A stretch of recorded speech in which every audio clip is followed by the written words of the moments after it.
Hey, yo, what is going on, guys? Got a brand new episode of Buy or Bust for you guys today. We're going to be going over this season pass for the Anarchy Arachnid season that is releasing on Tuesday. We're going to be talking about the season pass and the super premium season pass. That means Spider-Punk and good old man Spider. We're going to go over 3 decks. Actually, you know what? Let's go over 4 decks today. 2 for Spider-Punk and 2 for Man Spider, as well as the good and the bad for these cards, the key synergies and counters, as well as the potential floor and ceiling for these cards. Let's go ahead and jump right into it. So in case you guys did not know, the brand new Season Pass card releasing on Tuesday is going to be Spider-Punk, which you can freely move once, and when this moves to a location, steal 2 power from the highest powered enemy card here. It is a 3-cost 3-powered card. This is what it looks like in game. Easily already one of the better animations we've had. They just keep getting, I feel like, better and better with these animations itself. But it's a new move card, a new affliction card with this steal function. So of course, in order to be able to get that to work, no Luke Cage can be present on the board, or you will not be able to steal any power. So just keep that in mind. You have to move it. It gets a free move, and then every single time you move, it's not limited to once per turn, not limited to once per game. Whenever this does move, that is when the steal function happens. So you're taking 2 power away, as well as gaining 2 power. So it's pretty much a 4-power play itself. 4 power, in a sense, is at bay there. You're, you know what I mean. Taking away 2 power, you're gaining 2 power. It's a 4-power play. But this card looks very interesting. Now, the next card we have is going to be Man Spider, which is also the Super Premium Season Pass card and a Series 5 card. So if you do not buy the Super Premium Season Pass, you can open this in the Seasonal Snap Pack for Series 5 cards if you wanted to do that instead of spending the extra money, which Man Spider has the ability, on reveal, merge the last card you played into this, and then separately, when this merges, so either after the on reveal here, when it merges to the last card you played, or in general, when this card merges, double its power. So it can land on an Agony. Of course, the on reveal will go off before Agony goes off. So that would be merge number 1. And then merge number 2, it will be when it actually lands on Agony itself. I do believe that's potentially 2 merges within 1 turn, which could be pretty cool. That's a pretty cool concept for this card itself. Kind of think of like how when Penny Parker merges with Agony or merges with Hulkbuster, you get the extra energy of next turn. It doesn't have to be the specific Spider that merges with Penny Parker. It's whenever a card itself merges with it. So whenever this merges with something, it will, double its power. So I think conceptually you could do the on reveal and then the Agony. It could potentially be a 2 merge. It's also not limited to once per turn. So just kind of something to keep in mind there when it comes to Man Spider. Of course, this is what it looks like in game. Another really cool concept, they're using it with like Sauron and stuff like that, which maybe that's a deck we're going to be talking about here in a bit as well. But let's go ahead and talk about the key synergies and counters for Spider-Punk. So the first synergy I have with Spider-Punk, if you're able to move him multiple times, is going to be, of course, Hydra Stomper. Hydra Stomper is an ongoing card that keeps track of the amount of moves you do total in a game. So if you're able to move this multiple times, you can get some Hydra Stomper value.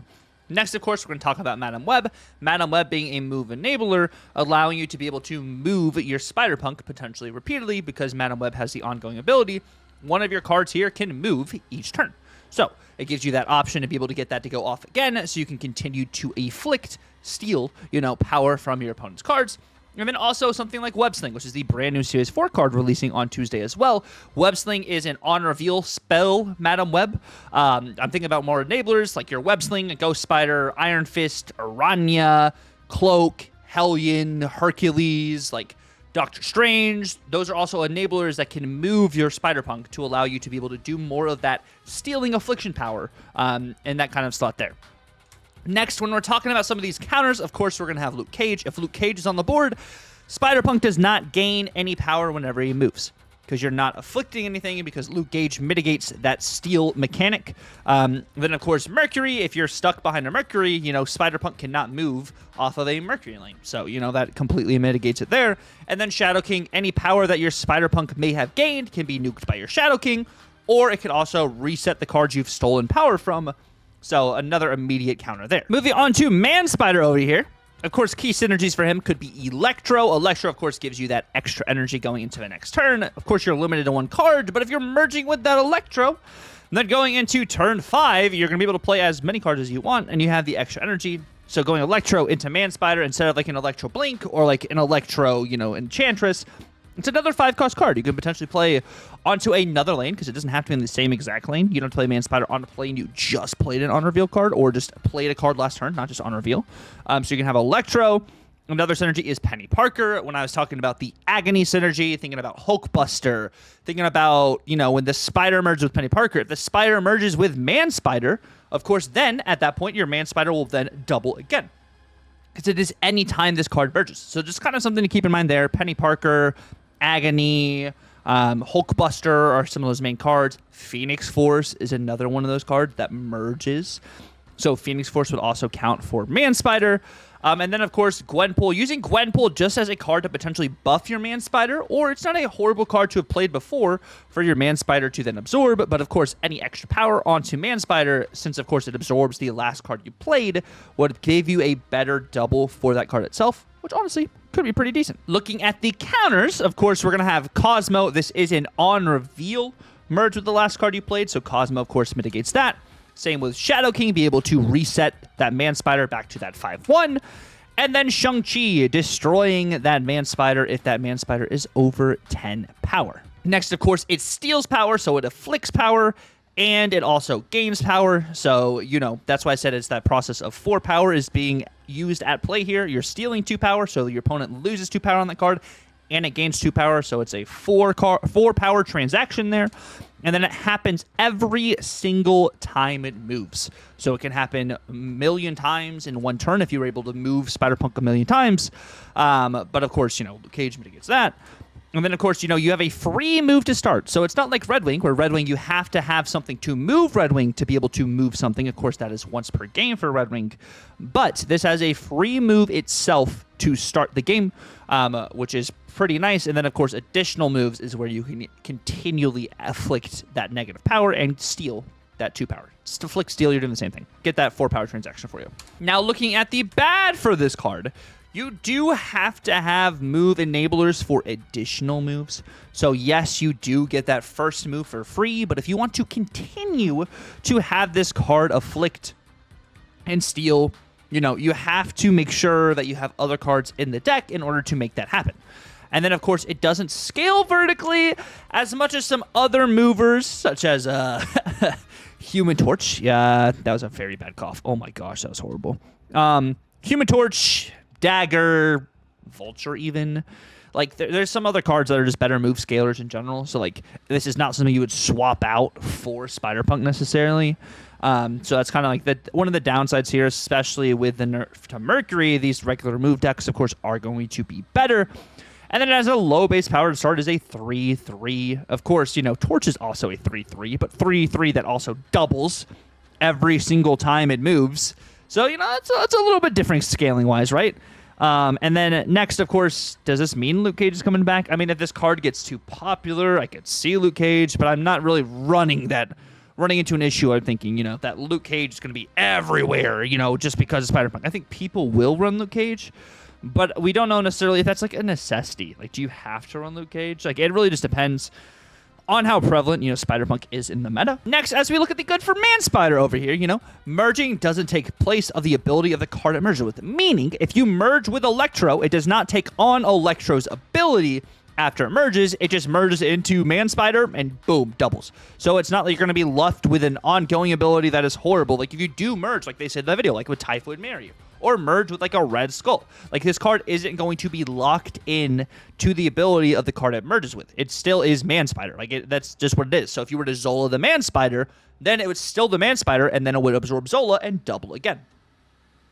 Could potentially be a deck we're working on. But then, it can scale high, since the ability is after it merges, not prior to merging. So it's not like it doubles to 2 power and then merges with another card. You merge and then you double. So that's a really cool, thing with this card itself, kind of helping you out there, so it's not just locked into like it was Shuri, right? So the on reveal, like with Black Panther, like Shuri, of course, Black Panther goes to 5 power, or that's like with Man Spider here. Black Panther, like this was on Shuri, right? It would go to 2 power, and then it would eat Shuri, and then it would double. Whereas like Black Panther is 5, would go to 10 with Shuri, and then doubles to 20. So like you have options here. That, it can double better with it being a merge card like that. Think of like Shuri's Lab kind of is like one of the main examples there, which is pretty nice. It happens after the fact, after cards do their entire thing. That's how it happens, since, location happens after card is played. And next, of course, it doesn't have to be on the same lane. Which, all like, Shuri, you have to play cards on the same exact lane as Shuri for them to be able to double. Man Spider, you don't have to play onto the same lane. It could be on all the way across the board. It could be one lane over. Like that's one of the cool things, is it's a global merge opposed to having to be played onto that Agony. There's a lot of cool options there. I mean, of course, to get that initial merge or get an additional merge, you could play it onto Agony, but I'm saying to absorb the last card you played, it doesn't have to be on the same exact lane as the last card you played, which is really nice. Moving on to the bad for this card, of course. It can help you guarantee one lane, but since you're taking away power from another lane, you might just end up losing that other lane. Since I said it's still a global ability, taking away that power of the card you just last played might actually just lose you the game if you don't have any other ways to mitigate it, because this is still a game where you have to win 2 lanes. You not necessarily just win one game or one lane in order to win the game. Maybe this is something you play into Galactus. Maybe that could help you, be able to get that extra power you want there. It's an on-reveal too, so it's a feels bad into a Shadow King meta, and I mean that as an on-reveal. It's not an ongoing power. So Shadow King can just immediately reset this back to a 5-1. Of course, Shang-Chi can completely destroy it, and then, Cosmo. If people are running Cosmo, it just blocks what this card is trying to do. So, Shadow King already is popular, and we're already having C4 come out as a thing now, right? They're seeing more Cerebro 4, and then just Shadow King in general, even at a 3 cost, is still really good, and people are running Shadow King. So it just kind of feels bad there for Man Spider. And then it always merges with the last card you played, so play order really does matter. Meaning you have to just keep in mind, whatever card you just played last is what's going to merge with Man Spider. You don't necessarily be like, okay, well, I played this card first. I want to, not keep this on the board. I want to keep the last card I played on the board. So, you have to, play order matters. That's mainly what I'm just trying to say here. Play order matters. You got to keep in mind what you played last. That's what's going to merge with Man Spider. So you have to set up your turns accordingly for that situation. Next, moving on to the floor and the ceiling for Spider-Punk here. We got some math for you. So at the low end, the floor for this card is it is a bad late draw, meaning you're not able to move it on turn 6, potentially. If you just draw it, you just play a 3-3 on the board. Or if Luke Cage is on the board before your first move, then you're not going to get any power on this card whatsoever, since, like I said, Luke Cage mitigates all of Afflicted and Stealing, cards. So that's unfortunate there. There's a hard counter. Or if it's just unable to move, it gets hit by a Mercury, you can't move this card anywhere, you're just cooked. But on average, I think you're going to be able to at least play it out and move it one time. If you move it one time, it goes to a 3-5, and it's kind of a 3-7 in a way, because you also took away 2 power from one of your opponent's cards. So it's a 3-7, but on board it reads a 3-5. On the high end, you're able to move it an additional 1 to 3 times with other enablers. Of course, the first time you move it is free. That'd be that +2. Second time would be +2 again. Third time +2 again. Fourth time +2 again. So that would be +8 power, making this a 3-11 power-wise on the board. And that also means 4 cards are afflicted with -2. So essentially, you've afflicted -8 on the power, or -8 power on the board, which is giving you, 8 power to your advantage. So it would be essentially a 3-19 on the high end. I think in some instances, you're going to get more to that 3-5, on average. 3-7, 3-9 is kind of that sweet spot. I mean, 3-9 is better than a Gladiator. Seems pretty good. Of course, you have to have move enablers in order to make that happen. But there is potential for that. That's just more of the high end for this card. Next, moving over to the Man Spider. The floor for this card is Man Spider is a bad late draw, meaning, if you don't have Man Spider in hand, you're not necessarily playing around drawing Man Spider. Of course, if you played a big card as your last card, Man Spider does take that card's power and then double, which that can be good for you. Or, you don't have Man Spider in hand, so the last card you played is a card with low power, so when that merges with Man Spider, it's very low-powered Man Spider, which is kind of just rough there, because you're normally kind of trying to set up for a big Man Spider kind of thing, you would think.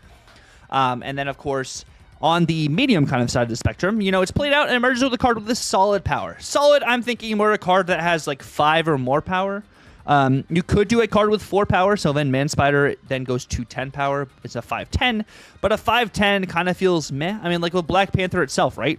Black Panther goes to a 5-10, but you're trying to Zola it. You're trying to do other stuff with it. It kind of just feels like I mean, I did something. Whereas you're trying to get this probably over that 5 power merge threshold so it can scale better vertically, because this is a 5 cost card you're playing. This is one of these later game cards you're playing in order to solidify a lane. Of course, you're taking away power from potentially another lane. But that's kind of like my thought process there, is you're trying to have something like 5 or more power to merge with Man Spider in order to get a bigger Man Spider. And then I think the big freaking peak, the absolute ceiling for this card, as you play it out, it merges and then you Zola.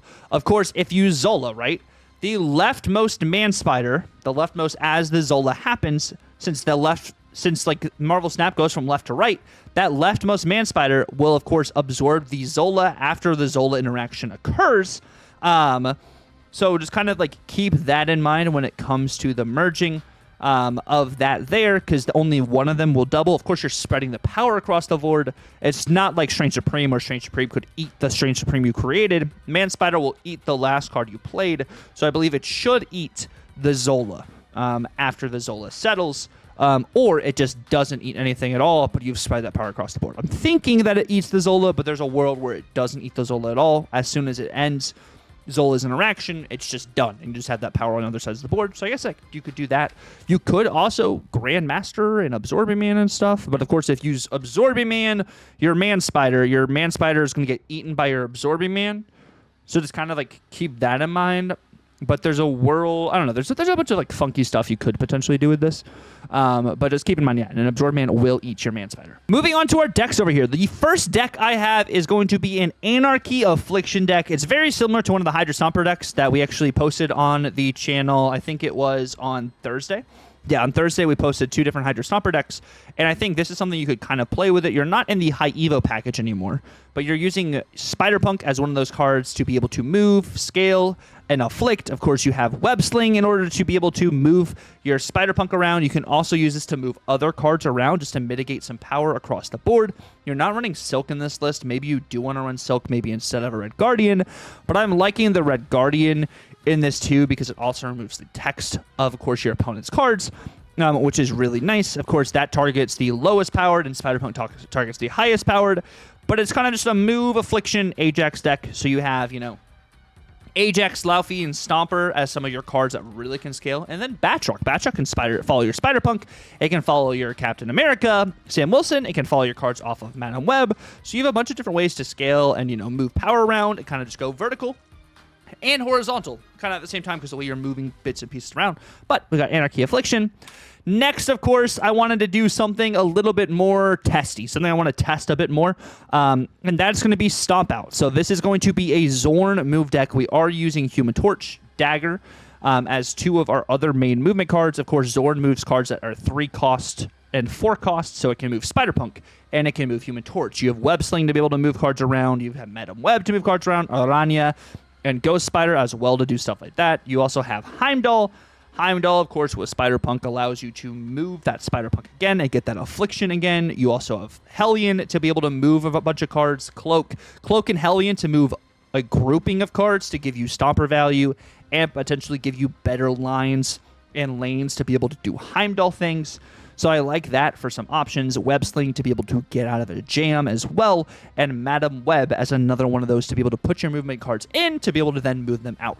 So I like this to have a bunch of different options, and we're using Zord, and I wanted to do some testing, I think, with Spider-Punk and Zord. This is probably what I might start doing to try and hit Infinite with on Tuesday as well. This looks like a lot of fun, and I think I'm just going to test a bunch of kind of different versions and keep theory crafting with this, and maybe that'll be the deck guide we have on Wednesday for Spider-Punk. Next, moving over to Man Spider. Here with Man Spider, of course, Electro is a 3/5, not a 3/4. We're going a little crazy here. We have Agony on the board for a potential merge with Man Spider. There's a world maybe you want to do Penny Parker in here to maybe get some potential Man Spider things later. But you have Magic to be able to extend the game and get some options for, later turn combos.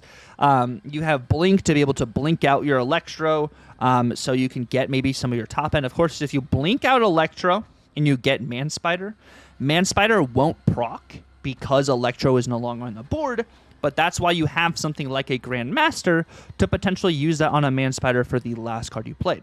So if you have like a Grandmaster in hand, Blink would be the last card you played. So because like Grandmaster, the card that moves the Grandmaster doesn't finish its unrevealability until it sets. So it wouldn't look at Grandmaster as the last card you played. It would look at the card you played right before Grandmaster, which is why you're able to do like Frigga Grandmaster stuff, because Frigga looks at the last card that fully played, because Grandmaster doesn't fully play until that on-reveal finishes in that middle lane.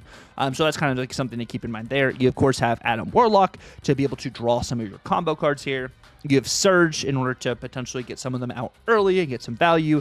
Gwenpool hitting your Man Spider or your Black Panther is really nice because, of course, those cards are going to double, so additional power onto those cards before they're double, can give you some extra value there. And then, of course, you have the Black Panther Zola line. You have Absman as another option. So, like, you just have a variety of, like, different ways I think you get value. Like, if you have, like, a magic situation, right, and you go a Black Panther into Man Spider, you could do Grandmaster onto your Black Panther, and then you could potentially do, like, an Absman onto the Grandmaster, or, like, you just Black Panthered into Man Spider, right? And then you absorb your Man Spider, or like you Man Spidered on 5, you Black Panther on 6. On 7, you could go Absman onto that Black Panther lane, and maybe your Man Spider is too small, and then you Grandmaster your Absman or your Man Spider in order to get that to absorb that Absman that just, on revealed copied the Black Panther. I don't know. There's a bunch of different options. It was greedy, and I was like, you know what? Big power, boom. And then that's what we got going on over here. And then we have a Sauron list, which this list I think is very interesting. It is a Sauron Surtur deck, and we are using Taskmaster. There's maybe even a world in this you want to run Magic instead. But like what I like here option-wise, it kind of could feel like the old Shuri Sauron kind of situation, except you're not going to Shuri your Man Spider, but like Surge hitting a Red Skull into Man Spider, into Taskmaster. Like, there's a bunch of, like, cool things I think you can do here. This is immediately where my head went, and maybe this is also something we test going into this next season, because, you can't Shang-Chi every lane. Of course you can, Shadow King lanes, but maybe you don't. Maybe you have a Juggernaut in here to protect your cards. Like, I feel like this also is something that's going to be worth testing just to see, is the amount of just substantial power you can throw into a deck just not going to be enough for people to mitigate. And I think it's definitely something worth testing, especially like before the Golden Gauntlet and stuff too. I think this is some big dumb idiots things, but it might just be one of the best homes for Man Spider, even if the card people aren't as high on the card kind of thing. But that's going to be the list we have over here. Of course, all the list will be down in the description below. Now let's talk about these cards. So I do think Spider-Punk is okay. He's got some strength to him. I don't think he's anything necessarily crazy, just because, like, if you look at the other 3-cost move scalers in this slot, it's so hard to compete with Human Torch. Of course, this is different. And this gives you a new taste and a new flair for some of this move affliction stuff, which I really like. And I think as a Season Pass card, this is really cool to have something different and something that can move multiple times and continue its ability, not being limited to once per game. Unfortunate, $20.99. Spider-Punk, getting value, which I think is really cool. I think flexibility-wise, you can use it in a just kind of more mid-range move package. You can use it in a Affliction move. You can use it in Stomper stuff. Like, there's options with this, which I think I like, which just makes it flexible. I don't necessarily think it'll be adjusted. It got adjusted before the new season even came out. It went from a 3-2 to a 3-3. So in their testing, maybe it just wasn't strong enough then. So that's kind of, something to note there. But, of course, Season Pass cards can get adjusted. I mean, we saw what happened with Zombie Scarlet Witch. Of course, they were waiting for other zombie cards to come out for the Horde mechanic and stuff. But I think, this card is already getting up there. They probably thought it was a little bit weaker. And, of course, Scarlet Witch, they were waiting for the other Horde comes out. And look how good the Horde is now. But I think this card is going to be okay. We'll see what happens there. And then Man Spider, I'm definitely lower on. I think Shadow King is too popular right now. Cosmo. Counters exist.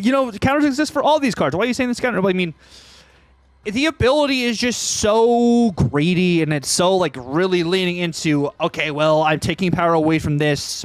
Now, how do you compete with that other lane again? Like, I think that's the thing I'm looking at here is, like, you took power away from another lane. Of course, you could play it onto the same lane just to really double up or a win more kind of lane. But I'm thinking, like, I'm taking power off of this lane, which also could throw you out of priority, so you get less likely to be able to really finish the combo you're trying to do. Which is why I kind of was leaning more into like the Surtur Sauron's kind of style deck, because then you had that power across the board anyways. Yes, I took more power here, but I still have big cards to play to be able to put power elsewhere. I think that is probably one of the safer homes for this, opposed to the greedy deck I was talking about. But it just feels kind of weird and more niche and not super like flexible in that sense. Whereas if I think this card also underperforms, I wouldn't be surprised if they do buff this card. Maybe they make it a 5-2 or a 5-3. Of course, giving it a bigger starting point before, of course, the merging aspect, and then, of course, it's gaining that additional power is a little scary. But remember, Black Panther went from a 5-4 to a 5-5. Like, it's not, like, impossible for that to happen if the card is underperforming. As we move to our final verdict over here, I do think that Spider-Punk is going to be a buy. I think this is a really cool card. It's a new mechanic. It's the Season Pass. You should always get the Season Pass if you are able to. Just the value in the Season Pass alone is absolutely incredible.